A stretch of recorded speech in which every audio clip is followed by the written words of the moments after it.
ओंकारबिंदु संयुक्तं नित्यं ध्यायन्ति योगिनः कामदं मोक्षदं चैव ओंकाराय नमो नमः। शिव महापुराण की जय, अन्नपूर्णा मात की जय, वेद व्यास भगवान की जय, सियावर रामचंद्र भगवान की जय। अधिक मास के इस पावन उपलक्ष्य पर शिव महापुराण की यह दिव्य भागीरथी में हम सभी अवगाहन कर रहे हैं। यह शिव महापुराण की कथा सज्जनों, जीव को भय से मुक्त करने वाली, काम से मुक्त करने वाली, क्रोध से मुक्त करने वाली, लोभ से मुक्त करने वाली और सर्वविध कल्याण करने वाली यह दिव्य शिव महापुराण की कथा है। शिव महापुराण के रचयिता भगवान स्वयं महादेव है और उसके बाद में वेदव्यास जी ने उस बृहद जो शिव महापुराण थी जिसमें 1,00,000 श्लोक थे, उसको उन्होंने 7 संहिताओं में परिवर्तित करके 12 संहिताओं की जगह 7 संहिताओं वाला यह दिव्य ग्रंथ निरूपित किया। शिव कल्याण के देवता है, सृष्टि के रचयिता भी हैं, सृष्टि के पालन भी है और सृष्टि के संहार के देवता भी भगवान शिव है।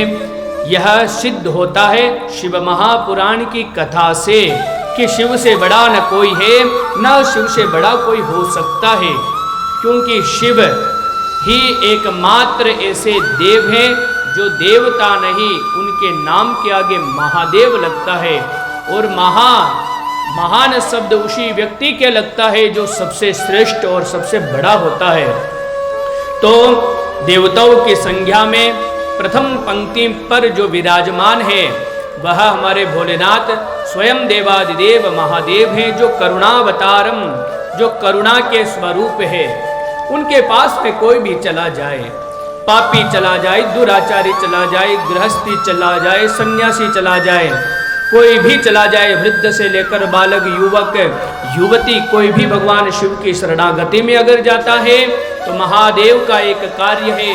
जिस प्रकार अग्नि में कोई भी वस्तु डालो, चाहे कोई भी अग्नि को स्पर्श करो, चांडाल करो, ब्राह्मण करो, क्षत्रिय वैश्य शूद्र करो, पापी करो या पुण्यात्मा करो, अग्नि का एक कार्य होता है जलाना।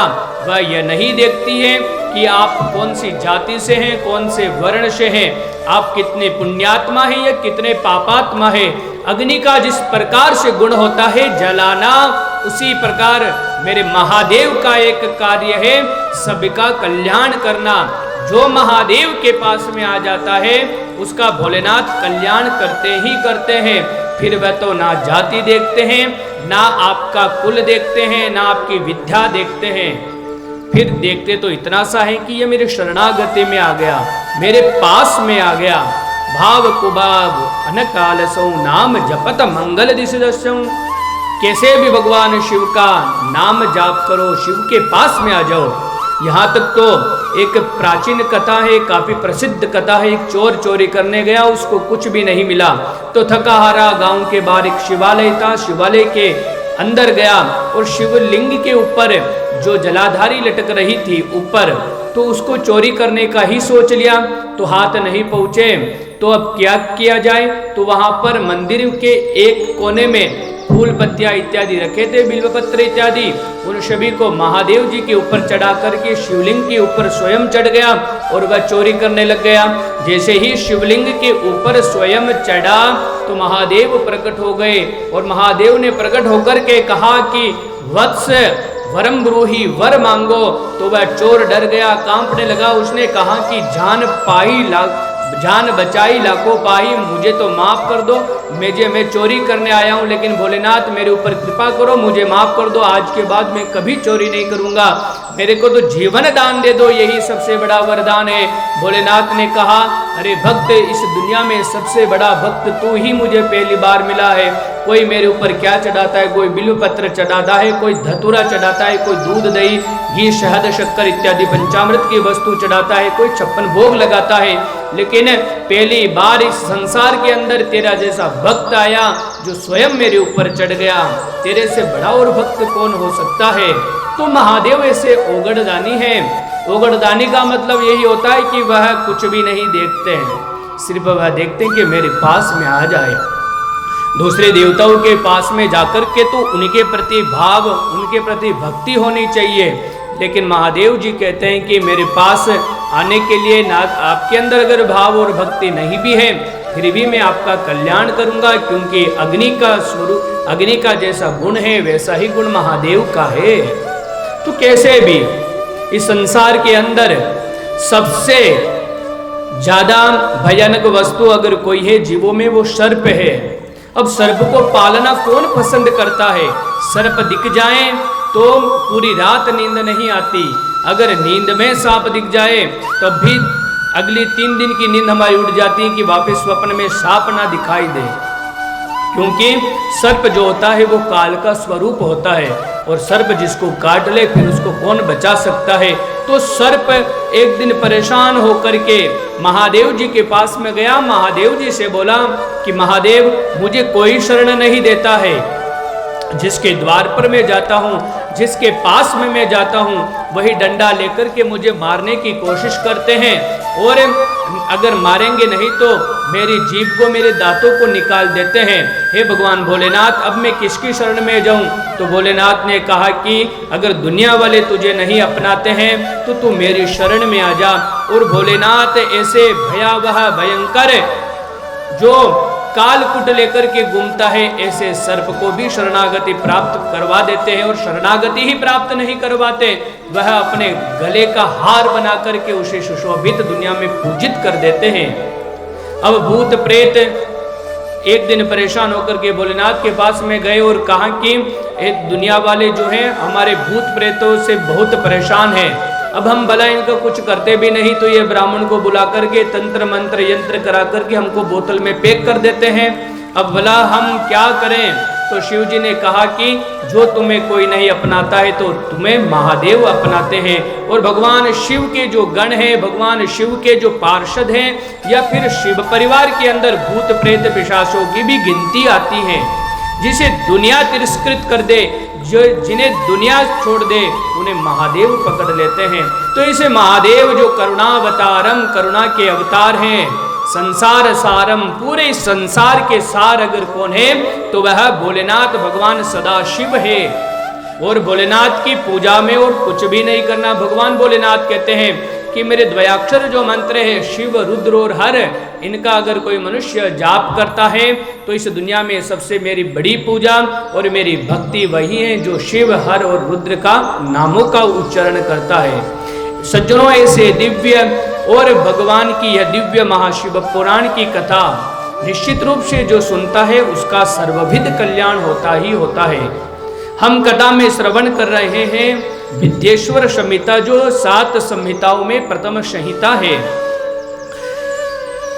सूत जी ब्रह्मा जी के पास में सभी देवता गए और देवताओं ने कहा कि परम पुरुष कौन है, सबसे श्रेष्ठ कौन है। तो ब्रह्मा जी ने कहा कि सबसे श्रेष्ठ देवादि देव महादेव है। अगर कोई उस साध्य की साधना पूर्वक अगर कोई भक्ति करता है तो भगवान शिव उसको प्राप्त हो जाते हैं। तो सभी ऋषिगण बोले कि ब्रह्मा जी महाराज वह परम साध्य क्या है, साधन क्या है और साधक के लक्षण क्या है, आप यह हमें बताइए। तो ब्रह्मा जी ने कहा कि ऋषियों सबसे बड़ा साध्य है महादेव और साधन है मन वचन कर्म से भगवान शिव की पूजा करना, और साधक वही है जो अपनी इंद्रियों को शिव में लगा कर के रखे। जो व्यक्ति मन से वचन से कर्म से भगवान की भक्ति से जुड़ा हुआ रहता है वही सबसे बड़ा और सबसे सर्वश्रेष्ठ साधन है। शास्त्र कहते हैं कि अगर भगवान की अगर भक्ति करनी है तो सबसे बड़ी भक्ति है मानसी भक्ति। मन से भगवान को मान लो, मन से ही आप भगवान शिव की शरणागत हो जाओ। भगवान को प्राप्त करने के लिए आपको कोई विशेष यात्रा की आवश्यकता नहीं, विशेष किसी भी प्रकार की आपको तपस्या करने की आवश्यकता नहीं होती है। भगवान महादेव को अगर प्रसन्न करना है, तुम सच्चे मन से महादेव को ये बोल दो कि महादेव आज से मैं आपका और आप मेरे हो, तभी महादेव आपकी करुण पुकार सुन लेते हैं और महादेव आपको उनकी शरणागति प्राप्त करवा देते हैं। शास्त्र कहते हैं आत्मा तुम गिरिजामति सहचरा, हे भोलेनाथ आत्मा त्वम, ये जो शरीर के अंदर जो आत्मा है यह साक्षात आप है। आत्मा त्वम गिरिजामति, और जो मेरी ये बुद्धि है यह माता पार्वती है, गिरिजा है। आत्मा तुम गिरिजामते सहचरा प्राणा शरीरम ग्रहम, ये जो मेरा शरीर है यह आपके प्राण है। तो ऐसी अगर कोई भक्ति, सर्वश्रेष्ठ भक्ति अगर कोई करता है तो यह सच कहता हूँ कि भगवान महादेव का सबसे बड़ा कृपा पात्र वह होता है। निद्रा समाधि स्थिति ही, मैं जो सोता हूँ यह और कुछ नहीं आपकी समाधि है। संचार पदयो प्रदक्षिण विधि ही, मैं संसार के अंदर जहाँ जहाँ भ्रमण करता हूँ भोलेनाथ यह सब आपकी परिक्रमा ही करता हूँ। अगर ऐसा भाव मनुष्य के अंदर आ जाता है तो फिर भगवान शिव से उसे कौन दूर कर सकता है। तो सबसे बड़ी भक्ति है शरणागत भक्ति। भगवान के शरणागत हो जाओ, फिर देखो भगवान आपको अपनाते हैं या नहीं अपनाते। शरणागत भक्ति सबसे बड़ी भक्ति है। दास्य भाव, सख्य भाव, या फिर भगवान से किसी भी प्रकार का संबंध बना के उनके शरण में, उनके पास में हो जाओ। अर्जुन ने सख्य भाव अपनाया तो उसका कल्याण हुआ। श्री हनुमान जी महाराज दास्य भाव अपनाया तब भी उनका भगवान की प्राप्ति उनको हुई। कोई भी भाव, यहाँ तक तो हमारे महापुरुष कहते भगवान को शत्रु ही बना लो। अगर आपने भगवान को अपना शत्रु भी बना लिया फिर भी आपका कल्याण हो जाएगा, हम नहीं कहते हैं, लेकिन शत्रु बनाने में भी फायदा है। भगवान को कंस ने शत्रु बनाया तो बताओ उसका कल्याण हुआ या नहीं हुआ। रावण ने भगवान को शत्रु माना तो रावण का भी कल्याण हुआ।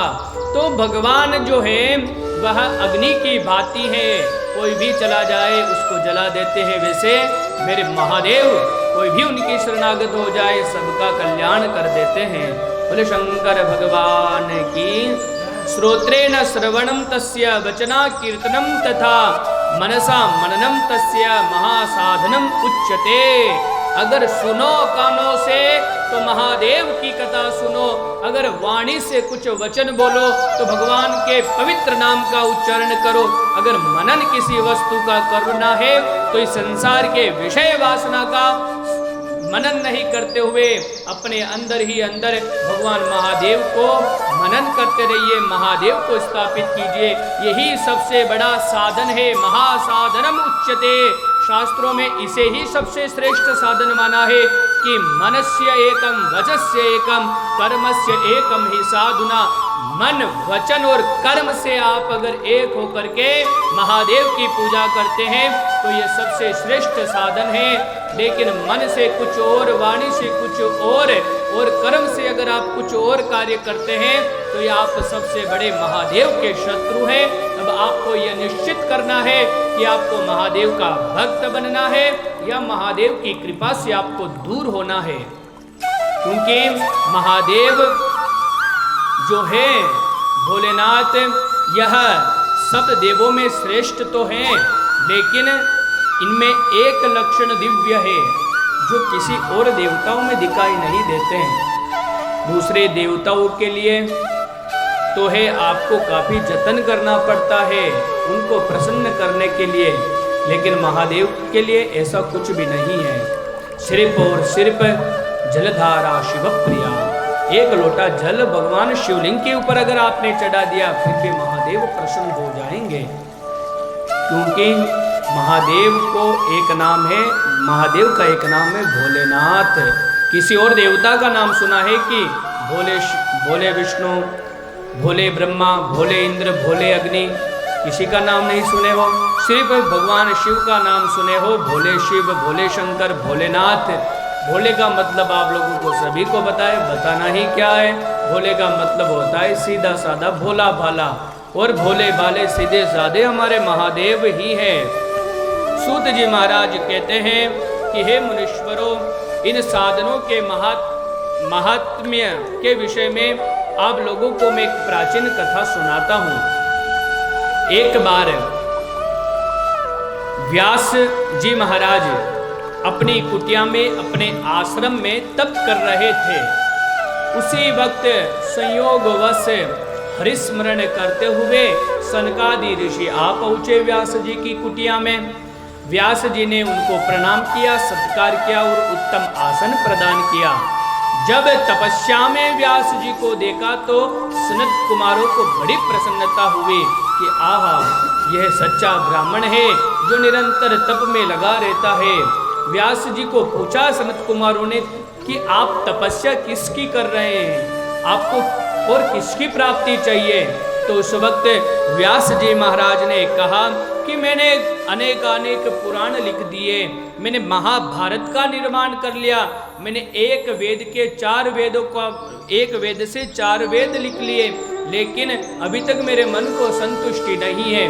मुझे ऐसा लगता है कि मैंने मुक्ति के ऊपर कुछ नहीं लिखा, मुझे अभी मुक्ति के बारे में पता नहीं है, इसलिए मैं ये तप कर रहा हूँ कि मुझे मुक्ति की प्राप्ति हो, मुक्ति के बारे में कुछ पता चले। तो सनत कुमार बोलते हैं कि श्रवणम कीर्तनम शंभोर मननम च महत्तरम।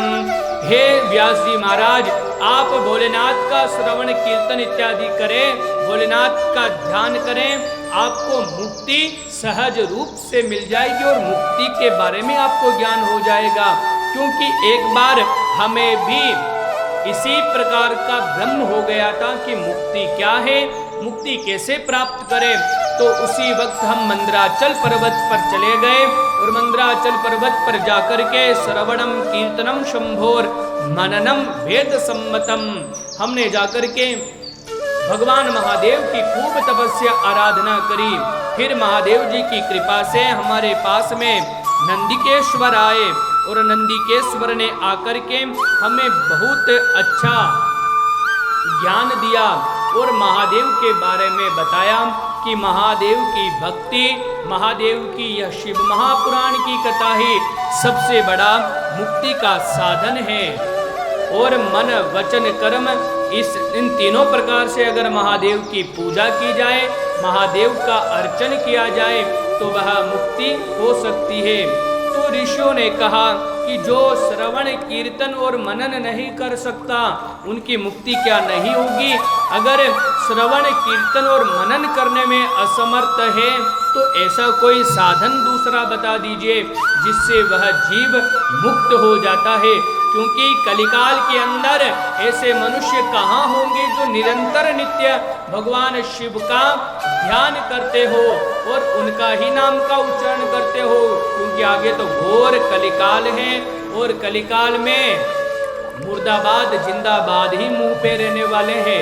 इस कलिकाल के अंदर मन के अंदर कपट रहने वाला है और मनन तो इन वासनाओं का रहेगा, फिर उनका कल्याण कैसे होगा।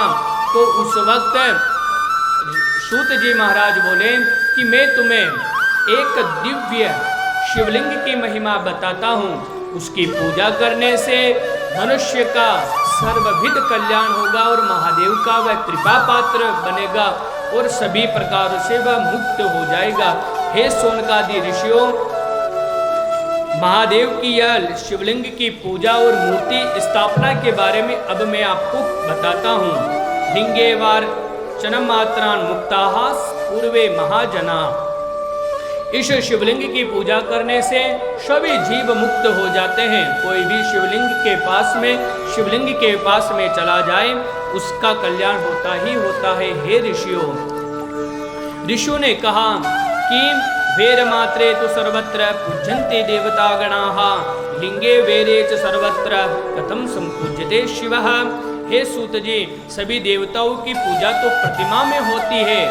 किसी के चतुर्भुज वाली मूर्ति है, किसी के चतुर्मुख वाली मूर्ति है, तो किसी के हाथ में शंख चक्र गदा पद्म है, लेकिन भगवान शिव की पूजा लिंग रूप में क्यों होती है?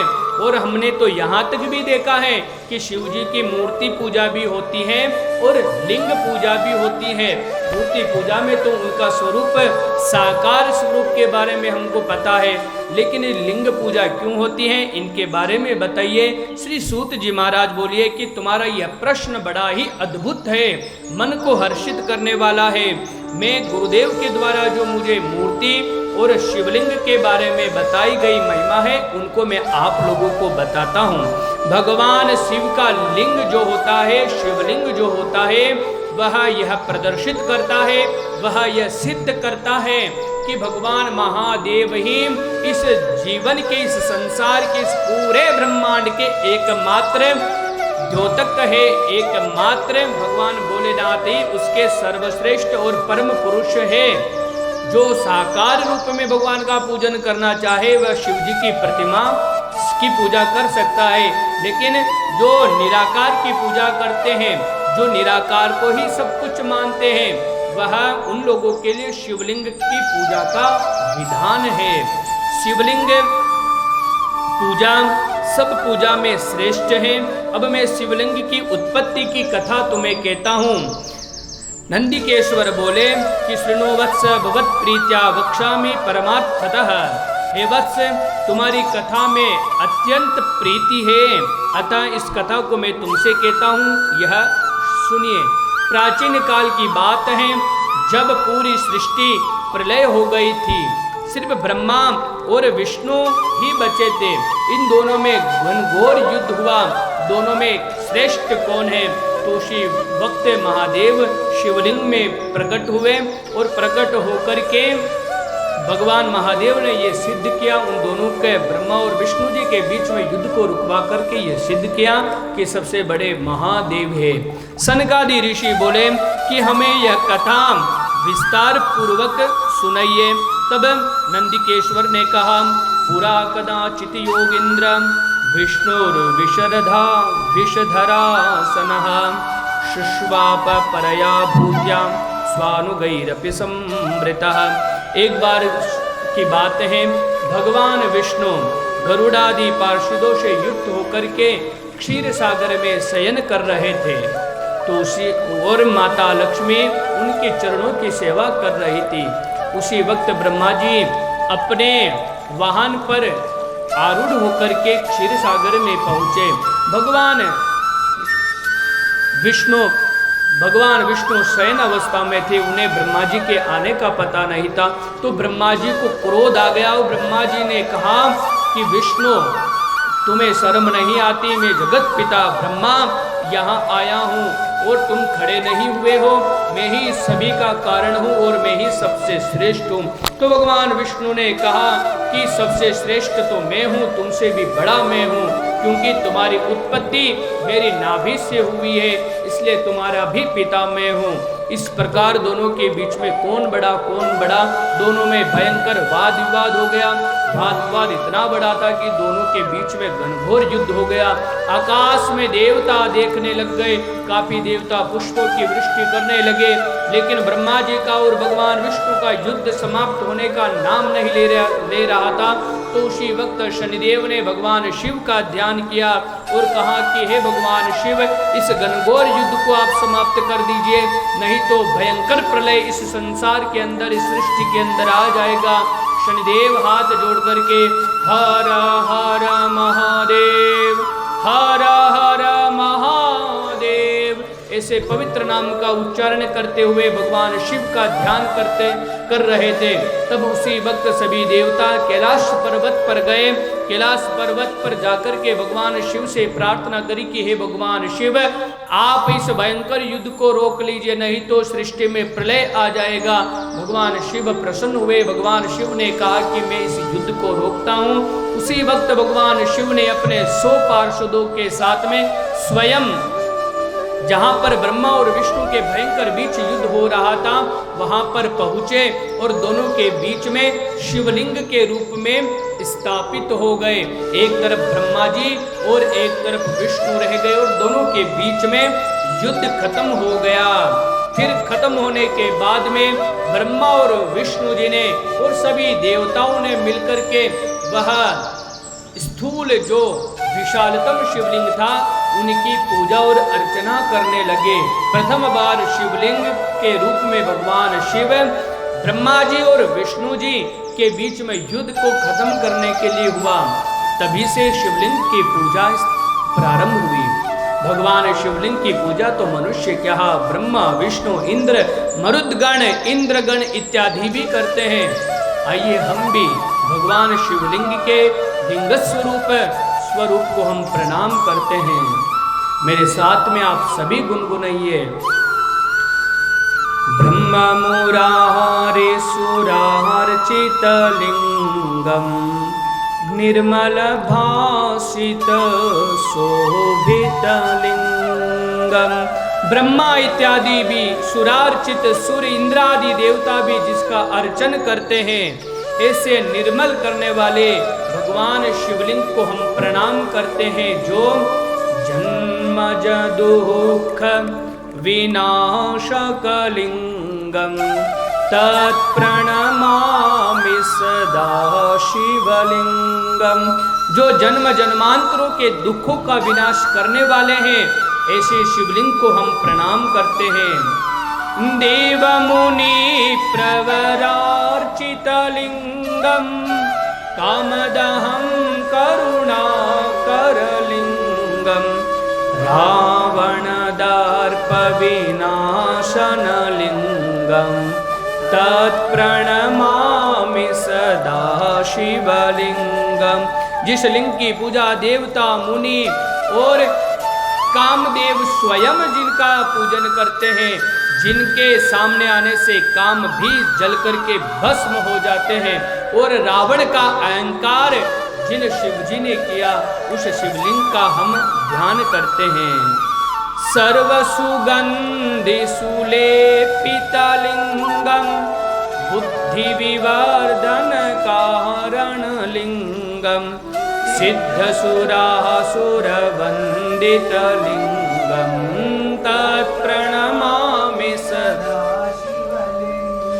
जिस शिवलिंग का पूजन करने से बुद्धि विवर्धन, जो कितना भी जड़ क्यों ना हो, कितना भी अविवेकी क्यों ना हो, अगर शिवलिंग की कोई पूजा करता है तो वह मूर्ख भी बुद्धिमान हो जाता है। और जिस शिवलिंग की पूजा हम तो क्या, सिद्धात्मा विमलात्मा अमलात्मा जो महापुरुष भी जिस शिवलिंग का पूजन करते हैं, उस शिवलिंग को हम प्रणाम करते हैं। कनक महामणिभूषित लिंगम फणिपति वेष्टित शोभित लिंगम दक्ष सूयाग्न्य विनाशन लिंगम तत्प्रणमामि सदा शिव। जो शिवलिंग कनक इत्यादि महान आभूषणों से सुसज्जित है, और दक्ष सुयज्ञ विनाशन लिंगम, जो शिवलिंग दक्ष के उस यज्ञ को विध्वंस करने वाले हैं, जो अन्याय पूर्वक यज्ञ था, अशास्त्रीय जो यज्ञ था, और उस यज्ञ को विध्वंस करके दक्ष की बुद्धि को सुबुद्धि बनाने का जो कारण करते हैं, ऐसे शिवलिंग को हम प्रणाम करते हैं। अष्टदलोपरि वेष्टित लिंगम सर्वसमोद्भव कारण लिंगम अष्टदरिद्र विनाशन लिंगम तत्प्रणमामि। जो शिवलिंग अष्टदलों के ऊपर सुसज्जित है, जो मनुष्य के जीवन के अंदर कितनी भी दरिद्रता आ जाए, क्योंकि अष्ट सिद्धि होती है, जिस व्यक्ति के पास में अष्ट सिद्धि और नवनिधि नहीं होती, वह न तो सिद्ध बन सकता है, ना धनवान बन सकता है। लेकिन अगर वह महादेव की पूजा करता है तो उसके यहाँ उसके पास अष्ट सिद्धि अपने आप आ जाती है। ऐसे शिवलिंग की महिमा है, ऐसे शिवलिंग को हम प्रणाम करते हैं। उसी वक्त शिवलिंग की पूजा देवता ब्रह्मा और विष्णु दोनों ही करने लगे। तब अब पता लगाया जाए कि यह शिवलिंग कौन है और कहाँ से प्रकट हुई है। तो उसी वक्त अब व्यक्ति दो थे, ब्रह्मा और विष्णु, दोनों एक साथ जाए तो अच्छी बात नहीं, तो उस वक्त विष्णु भगवान ने कहा कि मैं मूल में जाकर के पता लगाता हूँ। ब्रह्मा जी ने कहा कि मैं ऊपर जाकर के आदि में जाकर के पता लगाता हूँ। अब भगवान विष्णु जी नीचे जाने लगे और भगवान ब्रह्मा जो है ऊपर की छोर की ओर जाने लगे कि इसका मूल और अंत क्या है, इसके बारे में पता लगाया जाए।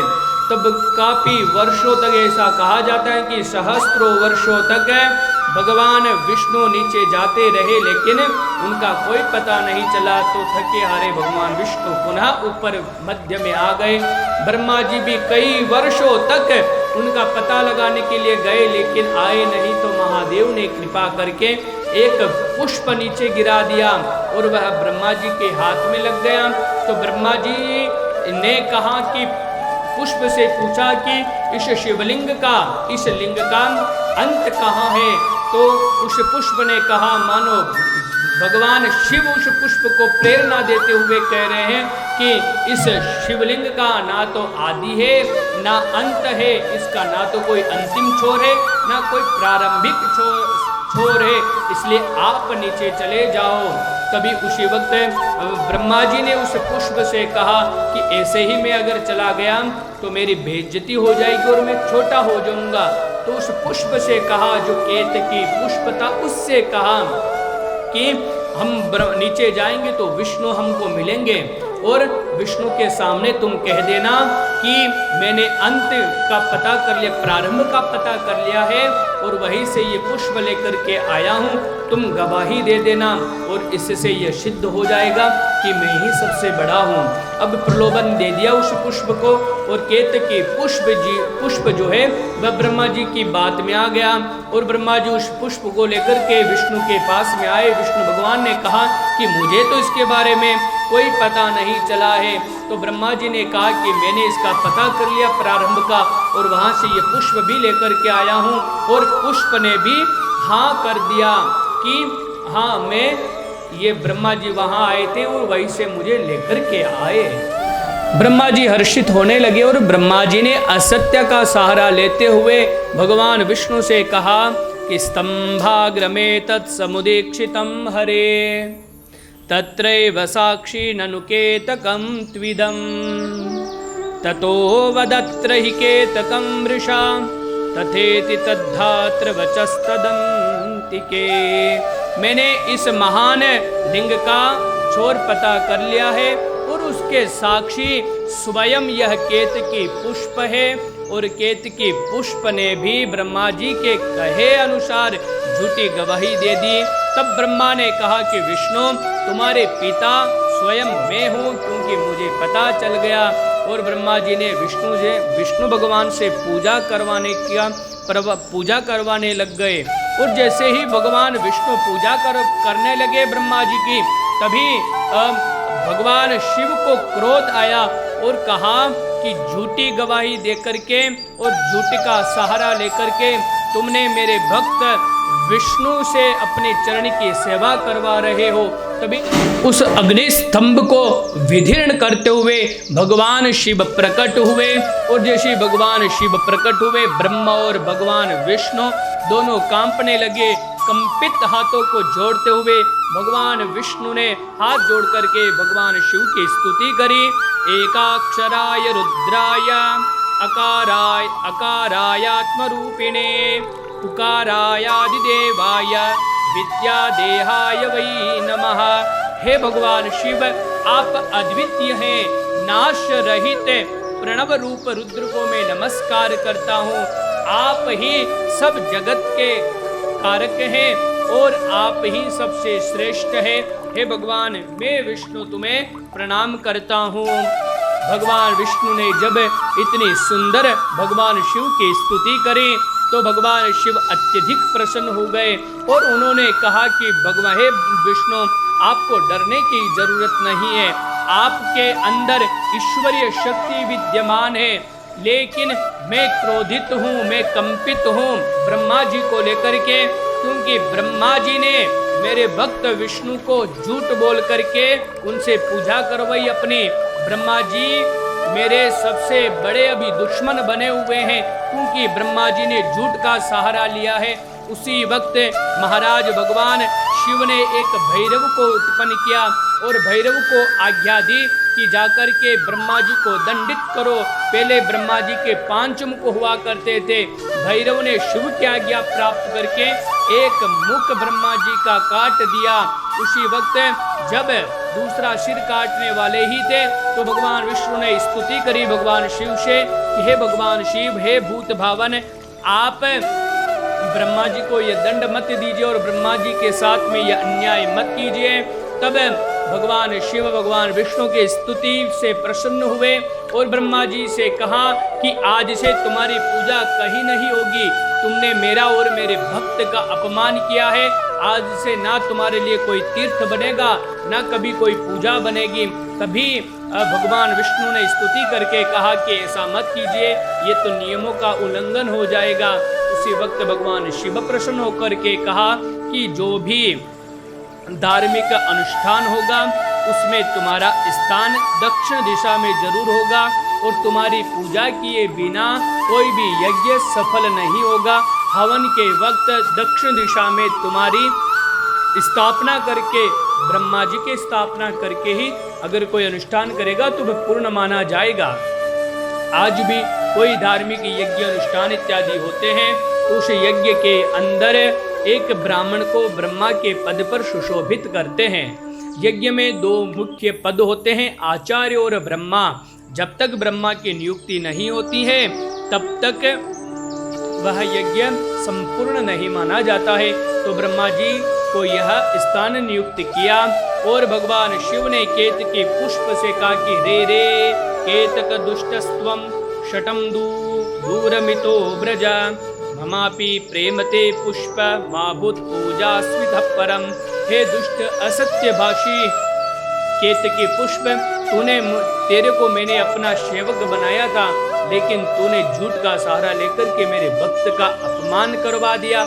जा, आज से मैं तेरे को कभी भी स्वीकार नहीं करूंगा, मेरी पूजा में तेरा कोई स्थान नहीं होगा। आज से तुझे मैं मुक्त करता हूँ।